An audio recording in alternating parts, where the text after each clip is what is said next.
Hello అండి. అందరూ ఎలా ఉన్నారు? నేనైతే చాలా బాగున్నాను. మీరు కూడా అందరూ బాగున్నారు కదా! బాగున్నారని అనుకుంటున్నాను. బాగుండాలని మనస్ఫూర్తిగా కోరుకుంటాను. Welcome to my channel KBT lifestyle vlogs. నేను మీ భారతిని.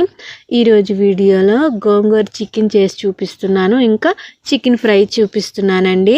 ఇంకా నా డైలీ రొటీన్ రోజు ఎలా ఉంటుందో చూపించేస్తున్నాను. వీడియో అయితే చాలా బాగుంటుంది. స్కిప్ చేయకుండా లాస్ట్ వరకు చూడండి. వీడియో నచ్చితే మాత్రం ఖచ్చితంగా లైక్ చేయండి. నా ఛానల్ ఫస్ట్ టైం చూస్తున్నట్టయితే సబ్స్క్రైబ్ చేసుకోవడం మాత్రం అస్సలు మర్చిపోవద్దు. యూట్యూబ్ కొత్తగా ఇచ్చిన హైప్ కూడా ఖచ్చితంగా ఇవ్వండి. ఇంకా తెల్లవారులు వేసి బయట పని అంతా కంప్లీట్ చేసేసాను. అంటే వాకిలి చిమ్మేసి ముగ్గు అయితే వేసేసాను. మా వైష్ణుకి స్కూల్ పంపించినప్పుడే వంట మొత్తం కూడా కంప్లీట్ చేసేసానండి. అంటే తెల్లవారు వంట, మధ్యాహ్నం వంట మొత్తం కూడా వంట అంతా కంప్లీట్ చేసేసాను. ఈరోజు వంట ఏం చేశానో చూపిస్తున్నాను. వేడి వేడి అన్నంలోకి బెండకాయ పులుసు చేశాను. తెల్లవారి టిఫిన్ అయితే దోశ చేశాను. మా వైష్ణవికి చేసినప్పుడు అందరికీ కలిపేసి అయితే అన్నీ వండిస్తాను అనమాట. దోశ చేశాను. దోశలు అయితే చాలా వేడిగా ఉన్నాయి.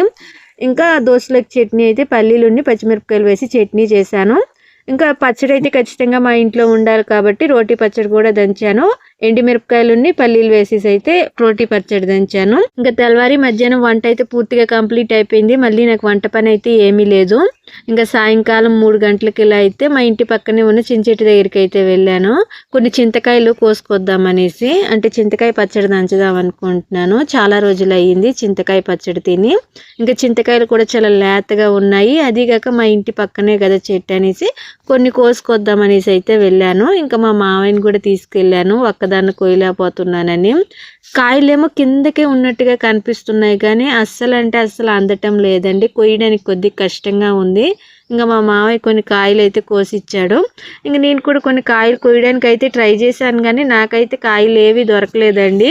కాయలేమో చూడడానికి చేతికి అందినంత దగ్గరలో ఉన్నట్టుగానే కనిపిస్తున్నాయి కానీ అస్సలు అందటం లేదు. ఇంకా స్కూల్కి వెళ్ళే పిల్లలు కూడా వచ్చారు. వాళ్ళు కూడా కొన్ని కాయలు అయితే కోసి ఇచ్చారనమాట. అక్క నేను కోసిస్తాను అనేసి వాళ్ళు కొన్ని కాయలు కోసిచ్చారు. ఇంకా మా మామయ్య కొన్ని కాయలు కోసిచ్చారు. నేనేదో కోద్దాం అనేసి అయితే ప్రయత్నించాను కానీ 2-3 కాయలు కోసాను అంతేని. నా చేతికి అయితే కాయలు ఏవి అందలేదు. ఈ చింతకాయలు అయితే ఈరోజే పచ్చడి దంచను, రేపు దంచుతాను. కాకపోతే ఈరోజు కొన్ని కోసుకొని వచ్చి ఇంట్లో పెట్టుకుందామని అయితే వచ్చానమాట. కాయలు అయితే చూడడానికి లేతగా ఉన్నాయండి. మరీ ముదురువి కాదు, లేతవి కాదు, మీడియంలో అయితే ఉన్నాయి. పచ్చడికి అయితే చాలా బాగుంటాయి. రేపు దంచి చూపిస్తాను ఎలా దంచుతానో పచ్చడి. ఇంకా సాయంకాలం 4 గంటలకి ఇలా అయితే మా ఆయన డ్యూటీ నుండి వచ్చారు. వస్తా 1 కిలో చికెన్ అయితే తీసుకొచ్చారు. కొద్దిగా గోంగూర తీసుకొచ్చారు. ఇంకా వాటిని చూడగానే నాకు గోంగూర చికెన్ చేయాలనిపించింది. నేను 2 గిన్నెల్లో అయితే కిలో తీసుకొచ్చారు. అరకిలో అయితే సపరేట్ చేసేసాను. ఒక గిన్నెలోకి అయితే గోంగూర చికెన్, ఇంకోటి అయితే ఫ్రై కూర చేద్దామనేసి. ఇంక ఇప్పుడైతే గోంగూర చికెన్ కోసం అయితే చికెన్లో అన్నీ కలిపి పెట్టుకుంటున్నానండి. ఈ చికెన్లోన ఉప్పు, కారం, పసుపు, కొద్దిగా ధనియాల పొడిని, కొద్దిగా గరం మసాలా వేసుకున్నాను. దాని తర్వాత టమాటా 1-2 అయితే చిన్నవి కట్ చేసి పక్కన పెట్టుకున్నాను. ఒక 2 పచ్చిమిరపకాయలు, కొద్దిగా కరివేపాకుని, కొద్దిగా కొత్తిమీరని, ఉల్లిపాయలు సన్నగా కట్ చేసుకొని అయితే అన్ని పక్కన పెట్టుకున్నాను. ఇప్పుడు చికెన్ ఉడకేయక ముందేని ఉప్పు కారం కలిపేటప్పుడే ఈ కట్ చేసి పక్కన పెట్టుకున్న ముక్కలన్నీ కూడా వేసేస్తున్నాను. అంటే ఉల్లిపాయ, పచ్చిమిరపకాయ, టమాటా, కొత్తిమీరని, పచ్చిమిరపకాయలు కూడా ఇప్పుడే వేసేసి అయితే కలిపేసి పక్కన పెట్టుకుంటానమాట. ఇలా కలుపుకుంటే గోంగూర చికెన్ చాలా బాగుంటుందండి. ఖచ్చితంగా ఒకసారి అయితే ట్రై చేయండి. చాలా అంటే చాలా నచ్చేస్తుంది. ఇంకా ఒక 2 టేబుల్ స్పూన్ల దాకా ఆయిల్ వేసుకుంటున్నాను. కొద్దిగా అల్లం వెల్లుల్లి పేస్ట్ కూడా వేసేసి మళ్ళీ ఒకసారి అయితే చికెన్ని బాగా కలిపేసుకుంటున్నాను. ఇలా కలిపేసుకొని మూత పెట్టి 1 గంట సేపు అయితే పక్కన పెట్టుకుంటాను. గోంగూర చికెన్ చేయడానికి కలిపేసి పక్కన పెట్టాను కదా. ఇప్పుడైతే చికెన్ ఫ్రై చేసేదానికైతే కలుపుకుంటున్నానండి. ఈ చికెన్ ఫ్రైలో కూడా నేను కొద్దిగా ఉప్పు, కారం, పసుపు, కొద్దిగా ధనియాల పొడిని, కొద్దిగా గరం మసాలా వేసుకున్నాను. అల్లం వెల్లుల్లి పేస్ట్, ఒక నిమ్మకాయ సగం కట్ చేసి అయితే సగం దెబ్బ పిండుకున్నాను. మీకు అక్కడ పెరుగుంటే పెరుగు కూడా వేసుకొని నీట్గా అయితే కలుపుకోవాలి. ఇది కూడా నీట్గా కలిపేసుకొని 1 గంట సేపు అయితే పక్కన పెట్టుకోవాలి. ఈ చికెన్ కూడా ఇలా చికెన్ ఉప్పు కారం వేసేసి కలిపేసుకొని 1 గంట సేపు పక్కన పెట్టుకుంటే ఈ చికెన్ ముక్కలకి ఉప్పు కారం అయితే బాగా పడుతుంది. చికెన్ తింటా ఉన్నప్పుడు చప్పగా అనిపించదు అనమాట.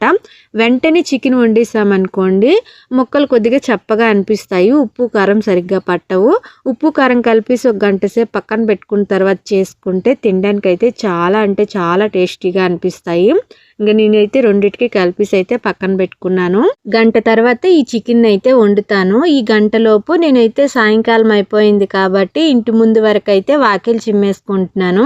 తెల్లవారైతే ఇంటి చుట్టూ కూడా వాకిలి చిమ్ముతాను, కానీ సాయంకాలం వరకు అయితే ఇంటి ముందు వరకేనే వాకిలి చిమ్ముతాను. కొద్దిగా ప్లేస్ తొందరగా చిమ్మేయడం అయితే అయిపోతుంది. ఇంకా వాకిలి చిమ్మేసిన తర్వాత తెల్లవారు ఉతికి ఆరబెట్టిన బట్టలు అయితే ఇప్పుడు తీసేస్తున్నాను. ఈ బట్టలు తీసేటప్పటికి టైం అయితే కరెక్ట్గా 4:30 5 అయితే అవుతుందండి.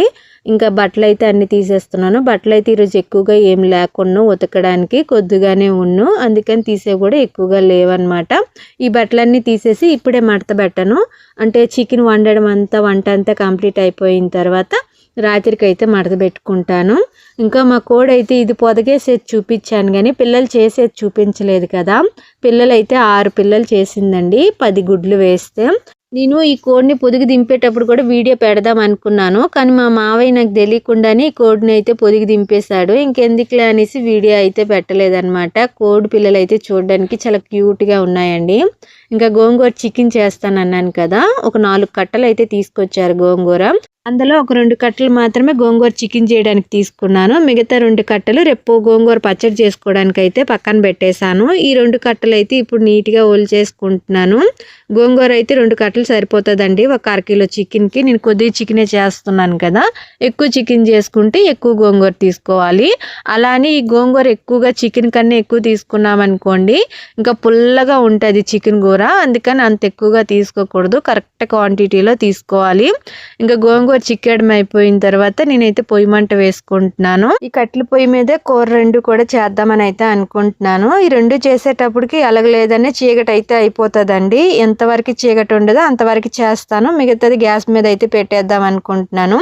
ఫస్ట్ అయితే పొయ్యి మీద కళాయి పెట్టేసుకొని కొద్దిగా ఆయిల్ వేసుకొని ఇంకా గోంగూర అయితే నేను నీట్గా కడిగి పక్కన పెట్టుకున్నానండి. ఈ ఆయిల్ వేడయిన తర్వాత ఇంకా గోంగూర కూడా తీసేసి అయితే దాంట్లో వేసుకుంటున్నాను. ఈ గోంగూరతో పాటేని ఒక 6 లేదా 7 పచ్చిమిరపకాయలు కూడా వేసుకుంటున్నాను. గోంగూర ఎంత కారం పడుతుందో అంత కారానికి తగ్గట్టుగా పచ్చిమిరపకాయలు అయితే వేసుకుంటున్నాను. ఖచ్చితంగా పచ్చిమిరపకాయలు వేసుకోవాలి. ఇంక ఈ పచ్చిమిరపకాయలుని గోంగూర ఒక 5 నిమిషాలు అయితే మగ్గనిచ్చి ఒక గ్లాసు నీరు వేసుకొని అయితే ఈ గోంగూరని పచ్చిమిరపకాయలు అయితే బాగా మెత్తపడేంత వరకు అయితే ఉడికించుకోవాలి. ఇంకా నేను మూత పెట్టేసి ఒక 5 నిమిషాలు అయితే ఉడికించుకున్నాను. గోంగూరలో నీరు వేసుకున్నాం కదా, నీరు మొత్తం ఇనికిపోయి గోంగూరని పచ్చిమిరపకాయలు బాగా మగ్గిపోవాలన్నమాట. అంతవరకు అయితే ఉడికించుకోవాలి. చూడండి ఎంత నీట్గా ఉడికిపోయాయో. ఇలా ఉడికిపోయిన తర్వాత మనము దించేసుకొని పక్కన పెట్టుకొని ఈ గోంగూరని పచ్చిమిరపకాయలు పూర్తిగా చల్లారనివ్వాలన్నమాట. అందుకని నేనైతే పొయ్యి మీద నుండి దించేస్తున్నాను, పక్క పొయ్యి మీద అయితే పెట్టేస్తున్నాను, చల్లారిపోతాయి. ఇంకా గోంగూర చల్లారేలోపు ఇప్పుడు చికెన్ అయితే పొయ్యి మీద పెట్టుకుందాము. నేను పొయ్యి మీద కళాయి పెట్టేసుకొని కొద్దిగా ఆయిల్ వేసుకుంటున్నాను. అంత తక్కువ ఆయిల్ ఎందుకు వేసుకుంటున్నాం అక్క అని అడగండి. మా ఇంట్లో ఆయిల్ ఎక్కువగా వేస్తే కూరలు ఎక్కువగా తినరండి, అందుకని నేను ఏ కూరలో అయినా సరే కొద్దిగా ఆయిలే వేసుకుంటాను. ఇంకా ఆయిల్ వేడయిన తర్వాత ఒక ఉల్లిపాయని కొద్దిగా కరివేపాకు ఎండుమిర్చి పచ్చిమిర్చి అయితే అన్ని సన్నగా కట్ చేసేసి అయితే వేసేసుకున్నాను. తాలింపు కొద్దిగా కలర్ మారేంత వరకు వేగించేసుకొని ఇంకా కలిపి పక్కన పెట్టుకున్నాం కదా చికెన్, ఒక గంట సేపు ఈ చికెన్ అయితే తాలింపులో వేసేసుకొని ఇంకా నీట్గా కలిపేసుకోవడమేని. చాలా బాగుంటుందండి, మీరు ఒక్కసారి ట్రై చేయండి గోంగూర చికెన్. మీకు ఎలా అనిపించిందో ఖచ్చితంగా కామెంట్లో అయితే చెప్పండి. ఇంక ఈ చికెన్ తాలింపులో నీరు వేయకుండానే మగ్గనియండి. ఒక 10 నిమిషాలు అయితే మగ్గనియాలి, తక్కువ మంటలో అయితే ఉడికించుకోవాలన్నమాట. ఆల్రెడీ చికెన్లో చాలా ఎక్కువగా నీరు ఉంటుంది, ఆ నీరే మనకి చికెన్ మగ్గడానికి అయితే సరిపోతుంది. మళ్ళీ నీరు గోంగూర వేసుకున్న తర్వాత మనమైతే నీరు వేసుకోవాలి. అప్పుడు దాకా అయితే నీరు వేసుకోకుండా ఈ చికెన్లో ఉండే నీరుతోనే సన్న మంటలో అయితే పెట్టుకొని ఉడికించుకోవాలి. ఇంకా నేను కూడా మూత పెట్టేసి అయితే సన్న మంటలోనే ఉడికిస్తున్నాను. ఇంకో పక్క అయితే గోంగూర నీట్గా చల్లారిపోయిందండి. నేనైతే మిక్సీలో వేయాలనుకున్నాను, కానీ కరెంట్ లేదు. మధ్యాహ్నం 3 నుండి అయితే కరెంట్ లేదు, వస్తుందని అయితే చూశాను, రాలేదు. ఇంకా చేసేదేం లేక ఈ చిన్న రోల్లో అయితే వేసేసి నిదానంగా దంచేస్తున్నాను. మిక్సీలో వేసేస్తే మెత్తని పేస్ట్లా అయిపోతుంది, రోట్లో దంచితే మరి అంత మెత్తటి పేస్ట్లా అయితే అవ్వదండి, కొద్దిగా బరకగా అయితే ఉండిపోతుంది. మెత్తగా పేస్ట్లా ఉంటేనే గోంగూర చికెన్కి బాగా పడుతుంది. ఇంక నేనైతే ఈ చిన్న రోట్లో వేసేసి నాకు వీలైనంత వరకు మెత్తగా అయితే దంచాను. మిక్సీలో వేస్తుంటే బాగుండేది. మిక్సీలో వేసినంత మెత్తగా అయితే రాలేదులేండి, కానీ చాలా వరకు మెత్తగా అయితే అయ్యింది. మధ్య మధ్యలో చికెన్ అయితే కలుపుకుంటా ఉంటున్నాను మూత తీసుకొని, ఎందుకంటే చికెన్ మళ్ళీ మాడిపోతుంది అనేసి. అంటే నేను గ్యాస్ మీద పెట్టలేదు కదా, కట్టెల పొయ్యి మీద పెట్టాను కదా, ఇంకా మళ్ళీ అడుగు మాడిపోతే తినడానికి బాగుండదు అనేసి మధ్య మధ్యలో తీసి కలుపుతూ దంచుకుంటున్నాను అనమాట. గ్యాస్ మీద పెట్టినా సరే మధ్య మధ్యలో తీసి కలపాలి, కాకపోతే గ్యాస్ మీద మాడే అవకాశం తక్కువగా ఉంటుంది, సిమ్లో పెట్టుకుంటాం కదా. ఈ చికెన్లో ఉండే నీరంతా ఇనికిపోయి చికెన్ బాగా దగ్గరగా అయ్యేంత వరకు అయితే మగ్గనిచ్చుకున్నాను. ఇప్పుడైతే చికెన్ బాగా ఉడికిపోయిందండి. ఇంకా నేను దంచి పక్కన పెట్టుకున్న ఈ గోంగూరను అయితే ఈ చికెన్లో వేసేస్తున్నాను. గోంగూర ఫస్టే చికెన్లో వేసేయకూడదండి, చికెన్ మళ్ళీ ఉడకదు. ఎందుకంటే గోంగూర పులుపు కదా, చికెన్ అస్సలు ఉడకదనమాట, ముక్కలు ముక్కలుగా గట్టిగా ఉండిపోద్ది. అందుకని చికెన్ నూనెలో కొద్దిగా మగ్గనిచ్చి, తాలింపులో, నూనెలో కాదు తాలింపులో మగ్గనిచ్చి దాని తర్వాత అయితే ఈ గోంగూర వేసుకోవాలి.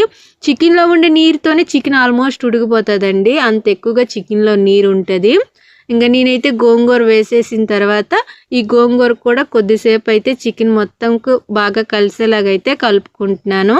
ఇలా కలుపుతున్నప్పుడు గోంగూర చికెను రెండు కలిసాయి కదా, ఆ స్మెల్ అయితే భలే వస్తుందండి. ఆ స్మెల్కే నాకైతే కూర తీసి తినేయాలనిపించింది, అంత బాగుంది స్మెల్. ఇంక ఇప్పుడైతే నీరు వేసుకుంటున్నాను. రోట్లో కొద్దిగా గోంగూర ఉందని రోట్లో కడిగేసి ఆ నీరు కూడా కూరలో వేసేసాను. ఒక చిన్న గ్లాస్తో అయితే నీరు వేసుకున్నాను. ఆ నీరు సరిపోలేదులేండి, మళ్ళీ ఇంకొద్ది నీరు అయితే వేసాను. అంటే మళ్ళీ గ్రేవీ కొద్దిగా వస్తుందని ఇంకొద్ది నీరు వేసేసి మూత పెట్టేసి అయితే ఒక 10 నిమిషాలు ఉడికించుకున్నాను. ఇంకా ఏమీ వేయని అవసరం లేదు. ఉప్పు కారం చూసుకొని, ఉప్పు కారం సరిపోకపోతే మళ్ళీ వేసుకోవచ్చు. నేనైతే కరెక్ట్గా వేసానండి. ఇందాక చికెన్ కలుపుకునేటప్పుడే అన్నీ కూడా కరెక్ట్గా వేసేసాను, మళ్ళీ ఏమీ వేయలేదు. నేను మళ్ళీ ఉప్పు చూశాను, ఉప్పు కారం అన్నీ కూడా కరెక్ట్గా పడ్డాయి. కట్టెల పొయ్యి మీద వండుతున్నాను కదా, మధ్య మధ్యలో అయితే కట్టెలు ఆరిపోతా ఉన్నాయి, ఊదుకుంటా అయితే చేస్తున్నాను. ఇంక ఈ కూర ఉడికేలోపు నేను చికెన్ ఫ్రై కోసం అయితే కొన్ని ఉల్లిపాయలు కట్ చేసుకుంటున్నాను. ఎక్కువ ఉల్లిపాయలు ఏం నేను వేయనండి, 2 ఉల్లిపాయలే వేస్తున్నాను. 2 ఉల్లిపాయలు అయితే కట్ చేసుకుంటున్నాను. ఇంకా కూర అయితే మధ్య మధ్యలో కలుపుకుంటున్నాను అనమాట. కూర అయితే భలే ఉంది, మూత తీసిన ప్రతిసారి కూడా వాసన అయితే భలే వస్తుంది. ఖచ్చితంగా నేను మళ్ళీ చెప్తున్నాను, ఈ గోంగూర చికెన్ అయితే ట్రై చేయండి, చాలా బాగుంది. నేను ఎన్నిసార్లు చెప్పానంటే టేస్ట్ ఏ లెవెల్లో ఉందో ఊహించుకోండి. నాకైతే చాలా బాగా నచ్చింది. ఇంకా కూర మొత్తం ఆల్మోస్ట్ ఉడికిపోయిందండి. ఇప్పుడైతే గ్రేవీ బాగా దగ్గరగా అయిపోయింది, మరీ చిక్కగా అయిపోతే బాగుండదని, చల్లారిపోతే మరీ గట్టిగా కూర అయిపోతుంది అనేసి కొద్దిగా గ్రేవీ ఉన్నప్పుడే దించేసి పక్క పొయ్యి మీద పెట్టుకున్నాను. ఇప్పుడు ఈ పొయ్యి మీద మళ్ళీ ఇంకో కళాయి పెట్టుకొని కొద్దిగా ఆయిల్ వేసుకుంటున్నాను. ఇది చికెన్ ఫ్రై అయితే చేస్తున్నానండి. ఒక 2 టేబుల్ స్పూన్ల దాకా ఆయిల్ వేసుకున్నాను. ఆయిల్ వేడయిన తర్వాత ఉల్లిపాయని, పచ్చిమిరపకాయ, కరివేపాకు అయితే వేసుకుంటున్నాను. ఇంట్లో కొత్తిమీర అయితే లేదండి, కొద్దిగా ఉన్న కొత్తిమీర అది గోంగూర చికెన్లో అయితే కలుపుకునేటప్పుడు వేసేసాను. ఇంకా ఈ చికెన్లో ఫ్రైలోకి అయితే లేదనమాట, అందుకని దీంట్లో అయితే వేయటం లేదు. ఇంకా నూనెలో ఉల్లిపాయలు అన్నీ వేసాను కదా, ఈ ఉల్లిపాయలు బాగా కలర్ మారేంత వరకు అయితే వేగించుకున్నాను. చూడండి, గోల్డెన్ కలర్ వచ్చేంత వరకు అయితే వేగించుకున్నాను. ఇప్పుడు కలిపి పక్కన పెట్టుకున్నాను కదా చికెన్, గంట సేపు ఆ చికెన్ అయితే వేసుకుంటున్నాను. ఈ చికెన్ ఫ్రై కర్రీకి కూడా తాలింపులో కాసేపు అయితే కూరను మగ్గనివ్వాలి చికెన్ని. నేనైతే బాగా వేగనిస్తున్నానండి. ఎక్కువ నీరు అయితే దీంట్లో వేయకూడదు చికెన్ ఫ్రైకి, మళ్ళీ గ్రేవీ కూరలో అయితే అయిపోతుంది. మధ్యలో కొద్దిగా నీరు వేసుకొని అయితే ఉడికించుకుంటాం అంతేని, మిగతాదంతా కూడా నూనెలో వేగించడమేని, అదే తాలింపులో వేగించడమేని. చికెన్ మళ్ళీ పకోడీలా రాకూడదండి చికెన్ ఫ్రై కూర. చికెన్ పకోడీ వేరేలా ఉంటుంది, వేరే టేస్ట్ ఉంటుంది. చికెన్ వేపుడు కూర వేరేలా ఉంటుంది అనమాట. చూడండి ఎంత బాగా తాలింపులో ముక్కలు అయితే బాగా సాఫ్ట్గా అయితే ఏగిపోయాయి. నేనైతే కొద్దిగా నీరు వేసుకుంటున్నానండి, ఒక టీ గ్లాస్ నీరే వేస్తున్నాను, ఎక్కువ నీరు వేయటం లేదు. ఎందుకంటే ఆల్రెడీ ఈ చికెన్లో ఉండే నీరుతోనే నేను కొద్దిగా మంట మీద పెట్టుకొని ఉడికించుకున్నాను కాబట్టి కొద్దిగా ఉడికిపోయింది. ఇంకొద్దిగా ఉడకడానికైతే కొద్దిగా నీరు వేసుకున్నాను. ఇంకా చికెన్ పై అయితే మూత పెట్టేశాను. చికెన్ ఉడికేలోపు నేను చికెన్కి కావాల్సిన ఫ్రై కూరకి మసాలా అయితే తయారు చేస్తున్నాను. ఈ ఫ్రై కూరకు మసాలా ఒక 4 దాకా అయితే ఎండుమిర్చి తీసుకున్నాను, 4 కాకపోయినా 3 తీసుకోండి, కారాన్ని బట్టి ఎండుమిర్చి తీసుకోండి. కొద్దిగా కారం తక్కువ ఉన్నాయని నేను 4 తీసుకున్నాను. ఇంకా కొద్దిగా మిరియాల నూనె, చెక్క, మొగ్గ, 3 టేబుల్ స్పూన్ల దాకా ధనియాలు వేసుకొని అవి బాగా కలర్ మారేంత వరకు వేగించుకోండి. వేగించుకున్నవన్నీ పూర్తిగా చల్లారిన తర్వాత మిక్సీలో వేసుకొని మెత్తటి పొడిలా అయితే మసాలా ఆడించుకున్నాను. ఇంకా మసాలా ఆడిచ్చేలోపు కూర అయితే ఆల్మోస్ట్ ఉడికిపోయిందండి. ఇంకొద్దిగా నీరు అయితే ఉన్నాయి. ఆ నీరు ఇనికిపోయేంత వరకు అయితే ఉడికించుకుంటాను మూత పెట్టి. ఇంకా పూర్తిగా నీరు మొత్తం అయిపోయేంత వరకు అయితే ఉడికించుకున్నాను. చూడండి, అసలు ఏం కూరలో అయితే నీరు లేవు. చికెన్ కూడా బాగా ఉడికిందండి. సాఫ్ట్గా ముక్క అయితే బాగా ఉడికింది. ఇప్పుడు ఈ చికెన్లోకి మనం తయారు చేసి పక్కన పెట్టుకున్నాం కదా మసాలా, ఈ టైంలో అయితే వేసేయాలి. ముక్కలన్నిటికీ బాగా పట్టేలా అయితే ఒక 2 నిమిషాలు కలుపుకొని అయితే దించేస్తే కూర అయితే రెడీ అయిపోయింది. చికెన్ ఫ్రై చీకటి అయిపోవడం వల్ల మీకు అంత క్లియర్గా కనిపించలేదు చికెన్ ఫ్రై కూర. ఇంకా నేను చికెన్లో మసాలా వేసి కలిపింది అయితే చిన్న వీడియో క్లిప్ అయితే మిస్ అయిపోయిందండి. నేను కొన్నిసార్లు వీడియోలు ఎలా డిలీట్ చేసేస్తున్నానో లేకపోతే అవే డిలీట్ అవుతున్నాయో తెలియదు, కానీ కొన్ని వీడియో క్లిప్లు అయితే మిస్ అయిపోతున్నాయి. ఇంకా నేను మసాలా మొత్తం వేసేసి కలిపేసి అయితే పక్కన పెట్టుకున్నాను. ఇంకా బట్టలు తీసేసి ఇంట్లో వేసానని చెప్పాను కదా ఇందాక. ఇప్పుడైతే బట్టలన్నీ కూడా మడత పెట్టుకుంటున్నాను. ఈ బట్టలు మడత పెట్టుకునేటప్పటికి టైం అయితే కరెక్ట్గా 7 గంటలు అయ్యిందండి. ఇంకా నేను స్నానం కూడా చేయలేదు. మా బాబు స్కూల్ నుండి వచ్చిన తర్వాత వాడికి నీట్గా స్నానం చేపించేసి కొద్దిగా అన్నం కలిపేసి అయితే వాళ్ళ తాత చేతికి ఇచ్చాను. వాళ్ళ తాత అయితే మా వైష్ణవుకి నీట్గా తినిపించేసి ఇంకా కాసేపు అయితే ఆడుకుంటాడు మా వైష్ణవు. మా వైష్ణవుకి చికెన్ అంటే చాలా ఇష్టం అండి, చాలా ఇష్టంగా తింటాడు. కొద్దిగా వేసి ఇచ్చాను, మళ్ళీ మేము తినేటప్పుడు అయితే తింటాడు. ఇంక ఇప్పుడు రాత్రికి ఏమేమి చేసుకున్నానో చూపిస్తున్నాను. చపాతీ చేశాను మా మావయ్య కోసము. ఇంకా గోంగూర చికెన్ ఇంతసేపు అంతా చూపించాను కదా, అదే గోంగూర చికెన్ బాగా వచ్చిందండి. గ్రేవీ అయితే బాగా దగ్గరగా అయిపోయింది చల్లారిన తర్వాత. ఇంకా చికెన్ ఫ్రై కూర, చికెన్ చూడండి ఎంత బాగా వేగి ఎంత బాగుందో చూడడానికి. నాకు ఇప్పుడైతే నోట్లో నీరు ఊరుతున్నాయి. ఇంకా రసం అయితే తెల్లవారు పెట్టినవండి. ఇంకా వేడి అన్నం అయితే ఆల్మోస్ట్ అలాగ అయిపోయింది. చాలాసేపు అయింది అన్నం పెట్టి. ఇంకా ఉల్లిపాయలు, పచ్చిమిరపకాయలు, నిమ్మకాయ అంతేనండి. ఇంకా తెల్లవారి దంచిన పచ్చడి, తెల్లవారి కాదు నిన్న దంచిన పచ్చడి ఆల్మోస్ట్ అయిపోయింది. ఒట్టిగిన్నె ఉంది, కొద్దిగా ఉంది. ఇంకా ఇప్పుడైతే ఇవేనండి మెను. ఇప్పుడైతే అందరికీ అన్నం పెట్టేస్తాను. అందరం ఒకే దగ్గర కూర్చొని అయితే తింటాము. ఇంక మేము తినడానికి అన్ని కూడా ఇంట్లో పెట్టేస్తాను కదా, అంటే గిన్నెలు, మంచినీరు, కూర, అన్నం అన్ని కూడా ఇంట్లో పెట్టేశాను కదా. ఇంకా మా అత్త, మా మావయ్య, మా ఆయన కూడా ఇంట్లో వచ్చి అయితే కూర్చున్నారు. మా అత్త అయితే అందరికీ కూర గిన్నెల్లో కూర వేసి అయితే ఇచ్చేస్తుంది. నేనైతే అందరికీ అన్నం పెట్టేస్తున్నాను. నేను ఎప్పుడు చికెన్ అయినా చేపలైనా ఇలా ఏవైనా నాన్ వెజ్ కూరలు అయితే మాత్రం మా అత్త చేత వేయిపిస్తాను. నేను సరిగ్గా వేయలేనండి, ఎక్కువ తక్కువ వేసేస్తాను. అందుకని మా అత్త చేత వేయిపిస్తాను. నేనైతే అందరికీ అన్నం పెట్టేస్తున్నాను. మా మావయ్యకి ఒక 3 చపాతీలు వేసేసి కూర వేసేసి అయితే ఇచ్చేసాను.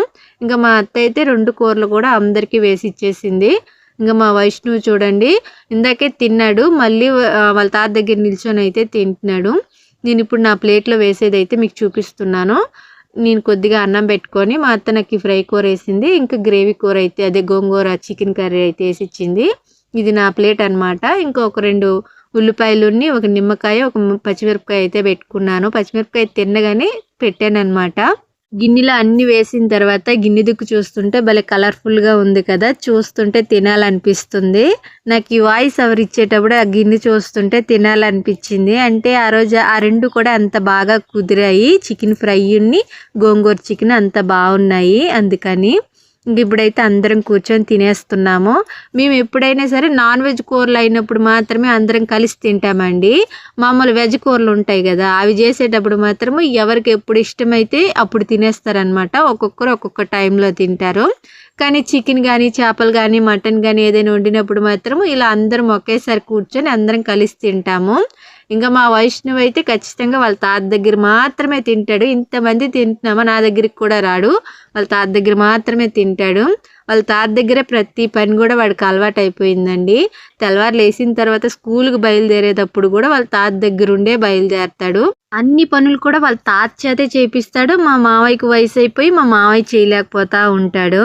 ఇంక ఈ వీడియో అయితే ఇంతేనండి. వీడియో నచ్చుంటే మాత్రం ఖచ్చితంగా లైక్ చేసి సబ్స్క్రైబ్ చేసుకుని సపోర్ట్ చేయండి. లైక్ మాత్రం అస్సలు మర్చిపోవద్దు. హైప్ కూడా ఖచ్చితంగా ఇవ్వండి. అందరూ బాగుండాలి, అందులో నేను ఉండాలని మనస్ఫూర్తిగా కోరుకుంటాను. Thank you, bye.